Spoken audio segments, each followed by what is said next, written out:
Today I'm making a wooden Batman logo.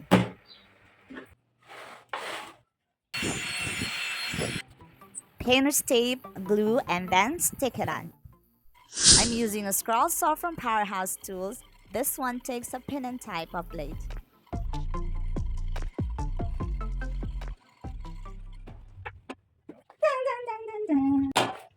I clean up sawdust with this Powerhouse vacuum cleaner. I love how strong its suction power is.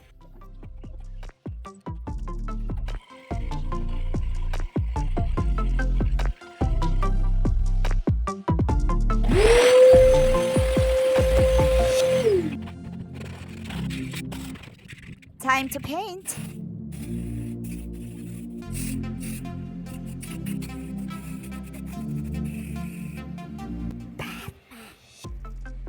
Yay, finished!